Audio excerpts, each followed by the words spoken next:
Hello, doctor. Today I want to present about the subject BKAN 1013 Basic Accounting, Group C. Lecturer name is Dr. Owetoi Musujoso Popola for the A232 book assignment, cost volume profit analysis. Due date is 30 July 2024.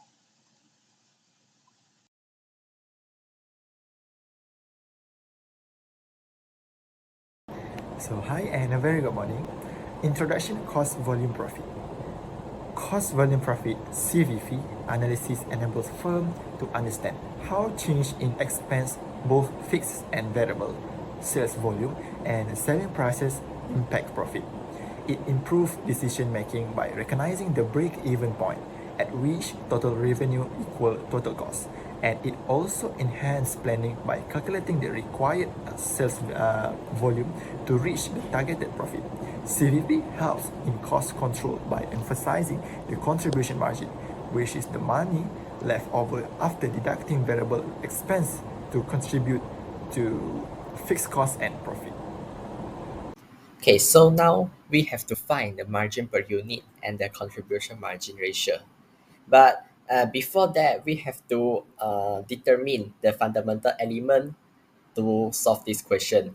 So firstly, we have to find the total fixed cost. So we just add up all the fixed costs, 500 ringgit plus 200 ringgit plus 300 ringgit. So we got the total fixed cost is 1000 ringgit. Then we have to find the total variable cost per unit. So 10 ringgit is the cost of the goods sold, and 30 times 10%, this is the sales commission they have to pay for each piece sold at the carnival. Yeah, so we add up these two elements together, so we got the final answer is 13 ringgit. And the selling price per unit is already provided in the question. Yeah, so 30 ringgit per unit. Okay, so we can find the unit contribution margin.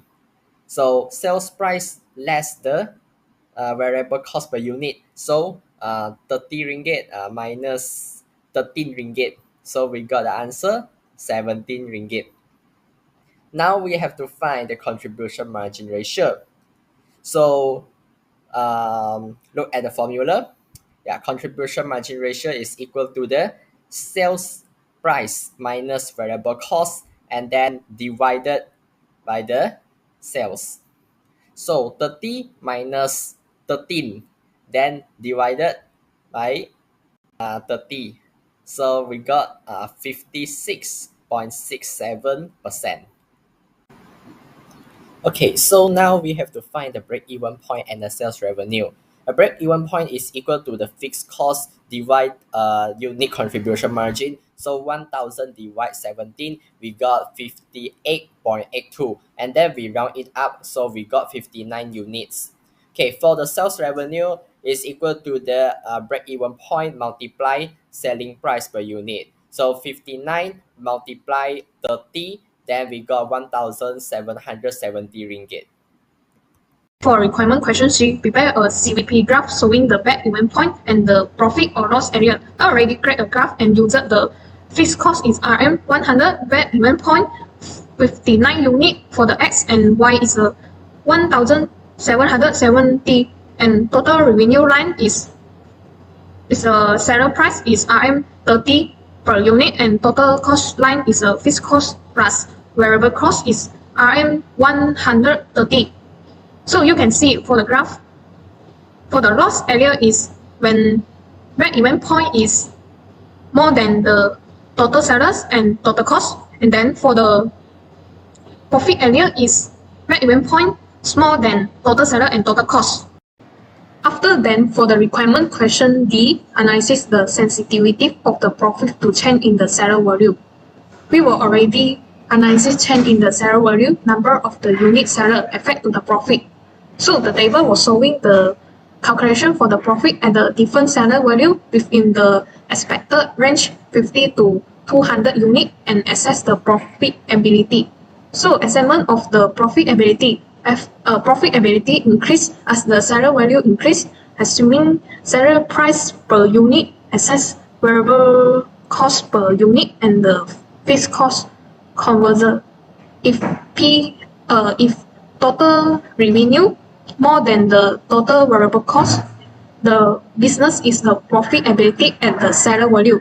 As for the total revenue less than the total variable cost, the business is the loss at the seller value.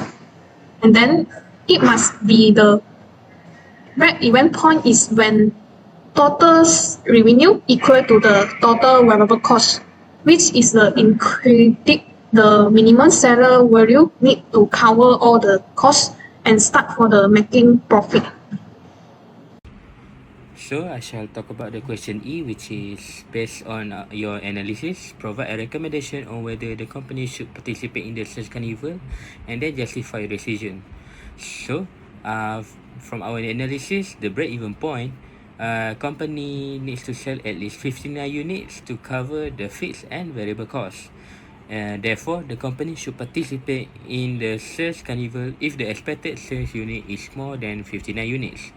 So this could ensure that the company cover their total cost and also able to generate their profit. So, whereas if the expected sales units is less than 59 units, participating the sales carnival would cause a loss for the company. For the question F, if the company wants to have a profit of RM 10,000, how much unit sales should be made?